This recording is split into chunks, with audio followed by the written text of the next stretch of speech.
The word that came to my mind was the theatre of cruelty. It was invented by a French guy called Anatin Artand.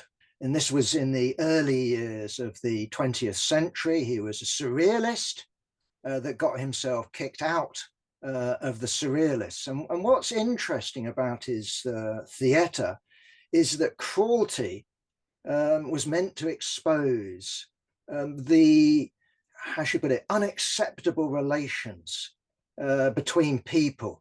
This was a theatre that was meant to enable you to see the underbelly of human relationships. And it was taken up by a number of other theatre directors. So the one that comes to my mind that was listed, at least when it came to Wikipedia, was Peter Brook. I can't say I know any of his productions. I can see that, but nonetheless, the idea of using shock, the idea of going off script, if you see the point, of getting the audience to see things as they really are, as opposed to what they pretend to be. This was something I think that was acted out in the White House and in the Oval Office in front of TV cameras. Now, my version of it is, and I'm sure I'm right, is that this was an ambush. And whatever Zelensky said or did or wore, he was going to be ripped to pieces by Trump and J.D. Vance. And maybe part of the setup was that in terms of preparation for this meeting, the White House purportedly put out a request, an instruction, I don't know what, that it would be advisable, something along those lines, that the president dressed appropriately, i.e. in a suit. And that would make sense because listening to it on the BBC, they helpfully provided a heckle. As the president of Ukraine came into the room, a particular journalist shouted out, he's dressed in his suit, or words to that effect. And Trump also came out with something along the lines, he's dressed up smart today.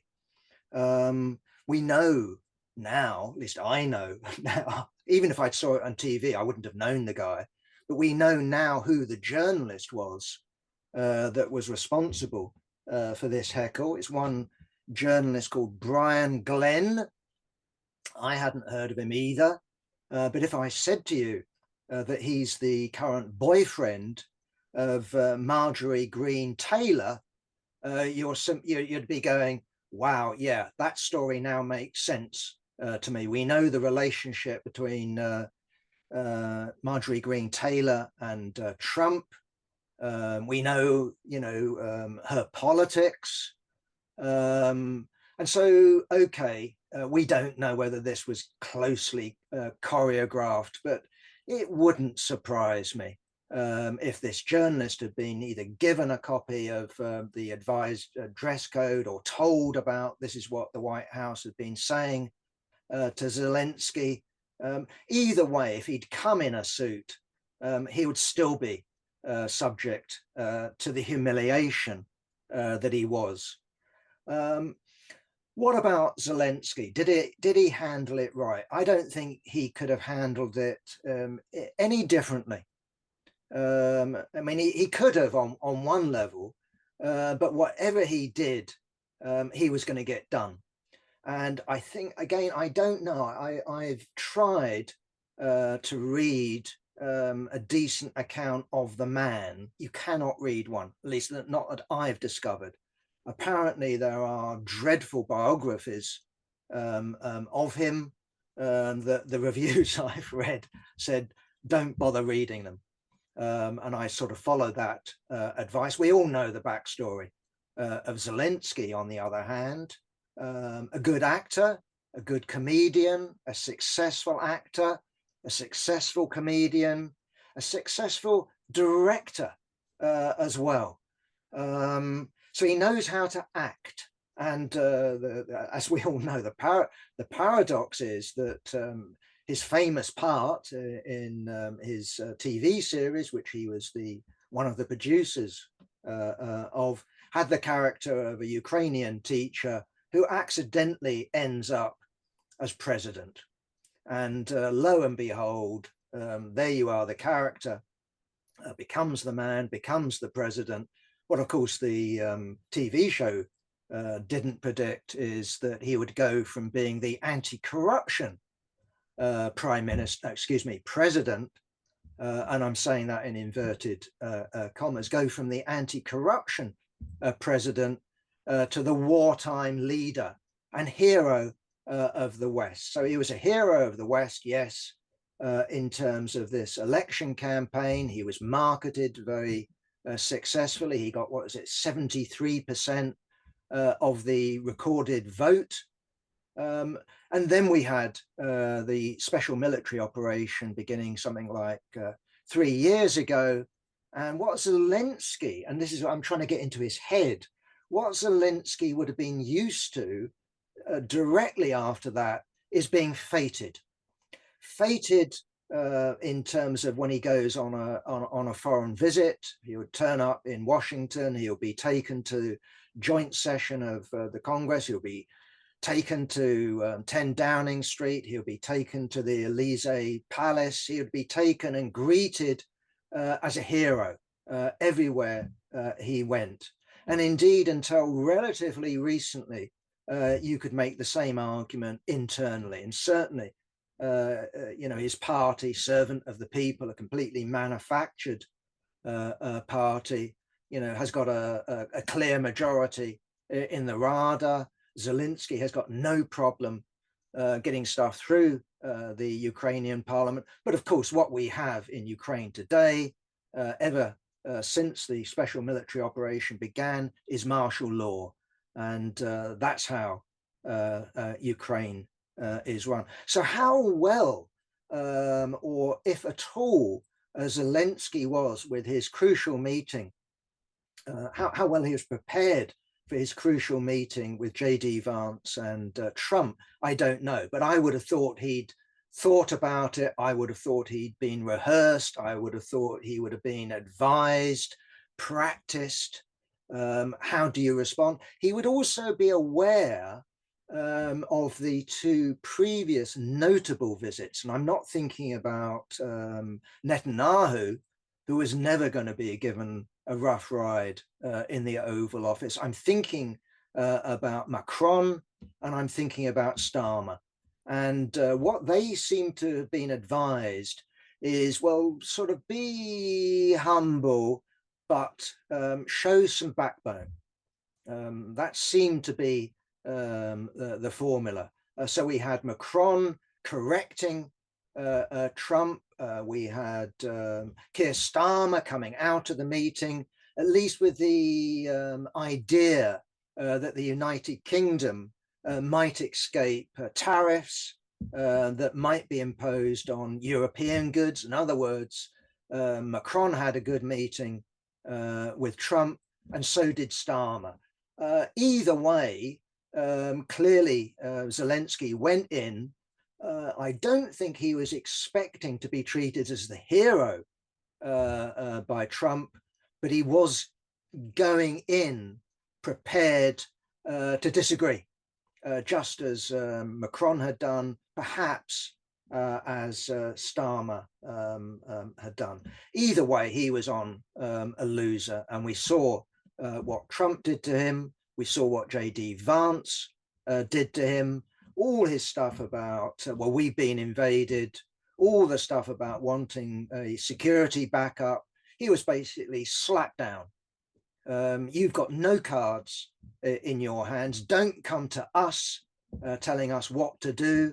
We're interested in peace, and you've cocked it up And that was the basic brutal message. Um, as I said, I think it was a setup. I think it was an ambush.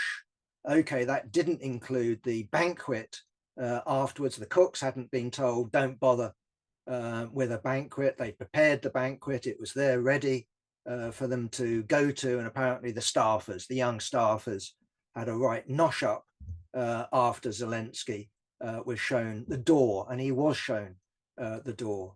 So in terms of what Zelensky's future is, I don't know. I don't think anyone knows. I don't think he knows. I don't think Trump knows. It's up in the air. Either way, we should be aware of the fact that Zelensky isn't a free operator. That if we look at Ukraine itself, imagine for a moment that he'd behaved like King Abdullah, the king of Jordan, when he went to the Oval Office and listened while Trump and Vance talked about the future of Gaza and expelling people into Jordan and turning Gaza into the Riviera, a new Riviera on the Mediterranean. He basically had to bite his lip. He sort of sealed his mouth. Now that will cost King Abdullah something on the Arab street, on the streets of Amman. A big percentage of the population in Jordan are Palestinian. A big percentage of the population in Jordan closely, passionately identify with the Palestinians, but he had to keep his mouth shut. Okay, so imagine if Trump's talking about peace, there's 20% of Ukrainian territory, and I get my 500 billions worth of your rare metals to pay for all this equipment that we've been sending you generously over the years. What would have happened to Zelensky's political standing, which is already low in Ukraine? It's not 4%, I think, that Trump talked about elsewhere. And we're not talking about, do you back the president? The more interesting ones to look at is the opinion polls in Ukraine. Who would you vote for if there were new presidential elections? And what you get is something like 20% of Ukrainians who are interviewed say, I would vote for Zelensky. He's way behind the ambassador, the former head of the military, who's on about 42%. And indeed, Zelensky isn't that far behind the founder of the Azov brigade. And that's relevant because if he'd kept his mouth shut when Trump had talked about dividing the country, selling off its resources, what do we expect the Azov brigade to do? Well, I've already, again, this is pure speculation. I'm not claiming anything else, but I would expect something like a march by the Azov forces onto the capital and then being greeted as they marched, and as they marched in to the capital, I would expect them to be widely greeted as saviors of Ukraine's honor. And perhaps the most militant people in the Azov movement are foreign fighters. They ought to be considered as well. Imagine what the morale is at the moment, not in terms of vox pops of the Ukrainian population, which I don't think will give you a particularly useful result at the moment, but imagine what frontline soldiers are thinking at the moment. A big majority, I would guess, would have their morale at rock bottom. The Azov brigade, on the other hand, I think would be, this is, as I say, speculation, but I think they will be furious. I think they will be talking about Zelensky selling us out. He's prepared to sell out Ukrainian territory to people that we've been fighting for 3 years. He's needlessly sacrificed, right? 40,000, 50,000, whatever the true figure of Ukrainian deaths have been. It's also possible under these circumstances, without a presidential election, that Zelensky will fall on his own sword, or at least be encouraged by the Ukrainian elite to fall on his sword, so that Trump can have a different president and they can have a different Ukrainian president sitting around the table, if that ever happens, with Putin. So we don't know. But what I would say about the, as I said, the theatre of cruelty is that the theatre of cruelty reveals the true relationship. And we need to understand that while there's been a change in US policy, the power relationship has always been the same. And so although Zelensky is being greeted as a hero, we shouldn't for one moment imagine that he's been in command, that it's him that's wagging, the US dog. He is and has always been a US puppet. And if we look at the United States, and if we wanted to look at what's been going on in Ukraine, I'm not saying it's the only place to start, but at least I would start in 2014. And what we had is the overthrow of a democratically elected president. That's what happened. We had a leading role played by the far right. I would call them fascist forces, people like the right sector. And then we have Zelensky coming in as the anti-corruption candidate in these circumstances, and then acting as the chosen hero, the lion of Kiev, as he was dubbed. As to dress, I won't be the first, but I think it is, worthwhile repeating, journalistic comment from the sort of liberal press on this particular question.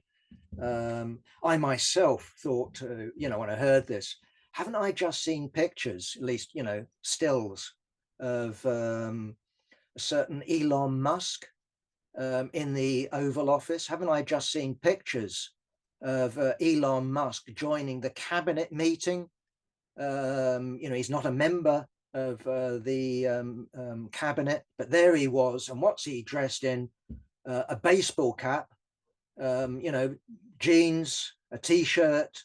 Was he, did J.D. Vance tear a strip off him and say, inappropriate, Elon, get out of here, you're showing disrespect for the president and the American people? No, they fawned on him. And again, this is the last example I'll give, but in my mind, and the irony is that there behind Trump, you've got a bust of an Englishman, okay, half American, had an American mum, a certain Winston Churchill, hero of Trump and the right in America. And look at pictures of him visiting Washington during World War II. How does he present himself? He doesn't don, the uniform of a five-star general. He doesn't go there in a business suit. He wears what is called a siren suit. For you and me, a boiler suit. You talk about casual dress. That's about the most casual dress you can imagine. This is a workman's, wear. Yes, he's got his characteristic cigar, so he doesn't look like a proletarian.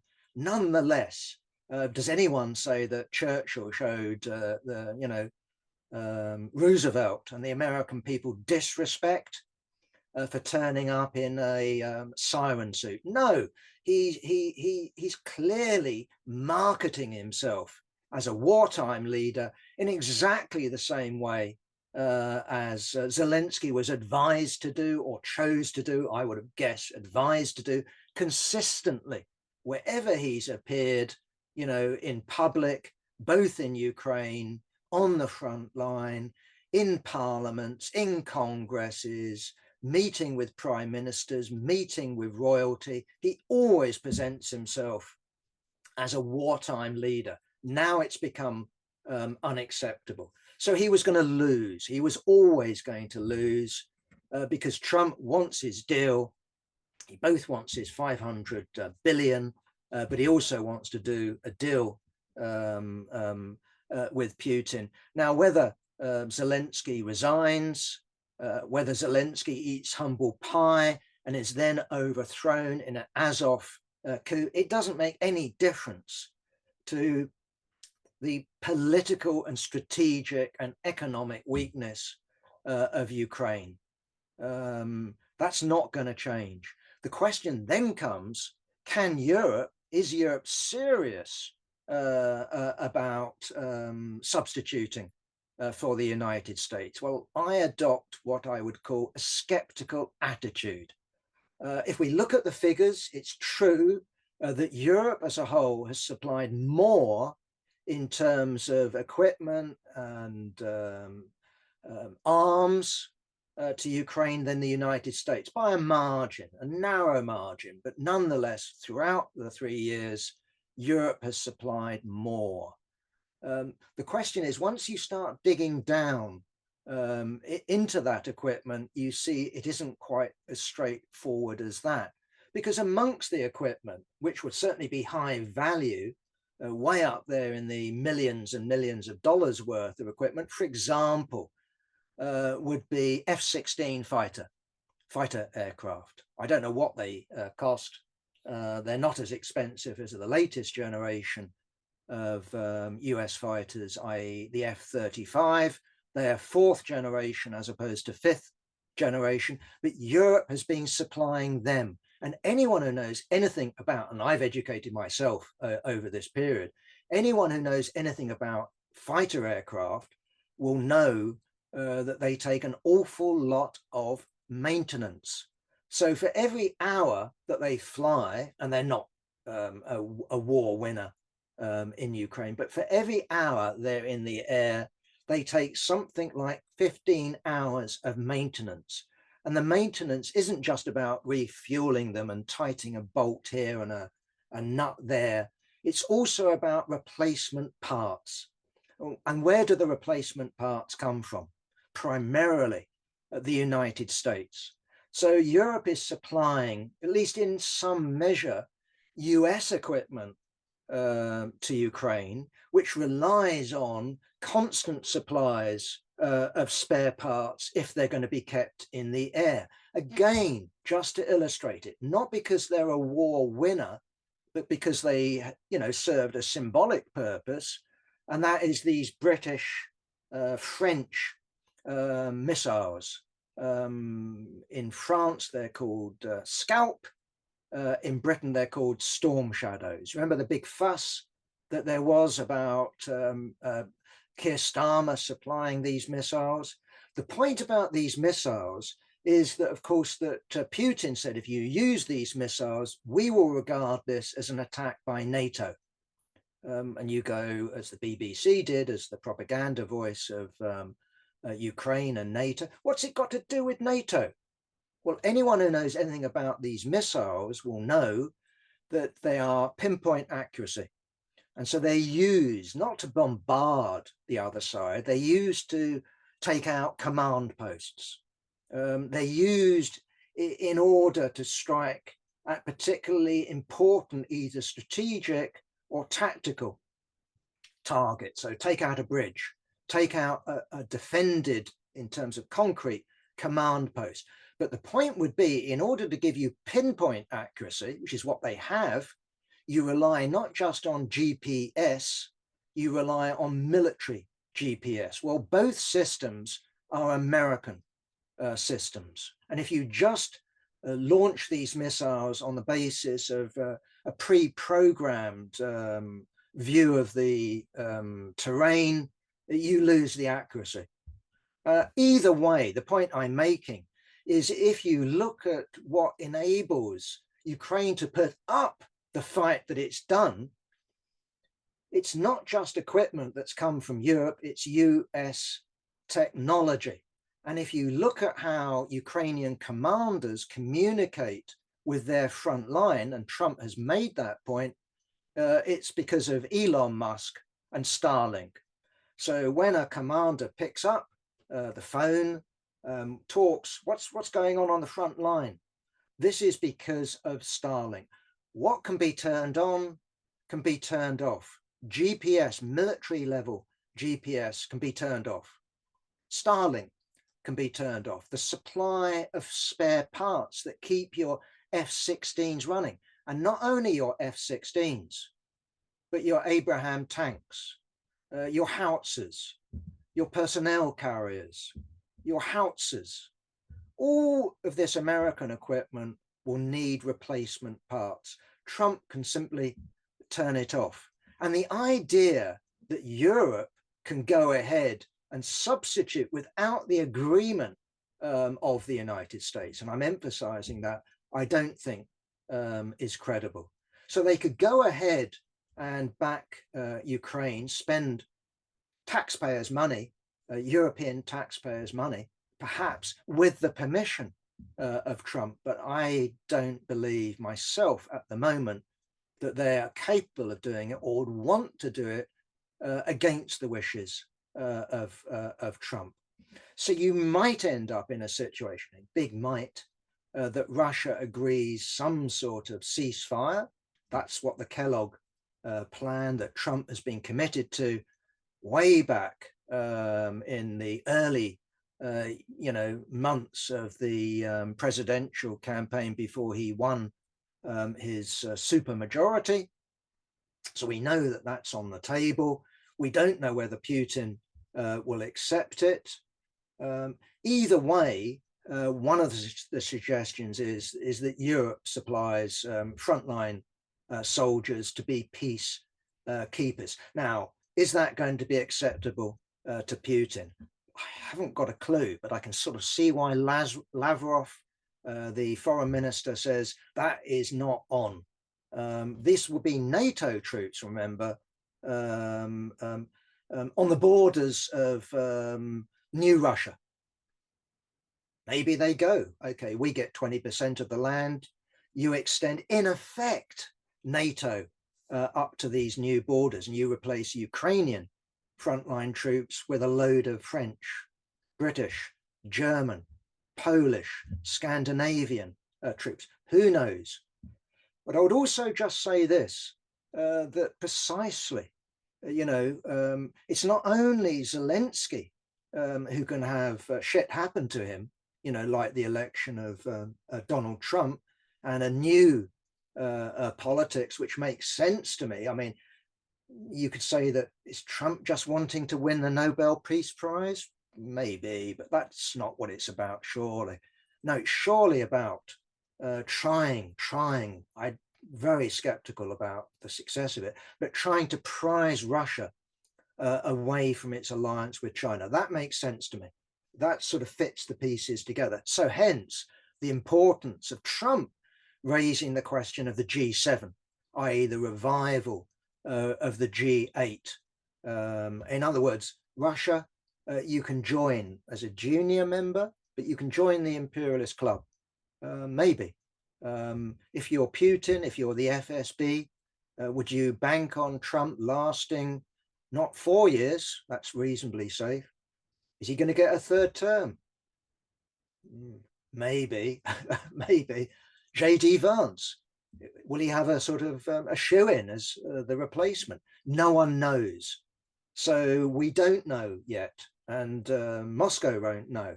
So will you trust America not to choose a new president with a new old foreign policy?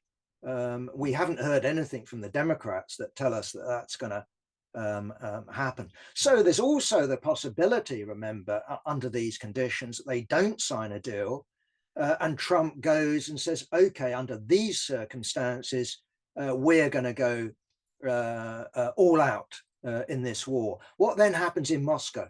What happens to Putin? Isn't he under political pressure as well to deliver a deal? There you are, you dumbass, Vladimir. You had a deal within sight. We'd get 20% of Ukrainian land. There's more of these rare metals in our bit of Ukraine than there is in the other bit of Ukraine, if that's what it's all about. I don't think so. But here we are. We had this deal. we'd have had sanctions off, and you blew it. And Trump, you can imagine him already saying, well, this old Vladimir isn't like the young Vladimir I met when in my first presidency. That one was a clever guy. That one knew a good deal when he saw one. The old Vladimir doesn't see a good deal when he sees it. We don't know. All we do know is that we've had the curtain parted. We've had the lid lifted in terms of what the real power relationships are in the capitalist world. And if you diss the United States, you can be disposed of. That's the reality of it. And most politicians know that. And therefore, most politicians sing the American tune, the special relationship. What a wonderful president we've got. But Zelensky was in an impossible position. That's my argument. So what did Trump say? Make a deal or we are out. And what I take by that is we turn off the tap. And you've then had Zelensky going around about how vital the United States is. And I've made the argument that that is precisely accurate.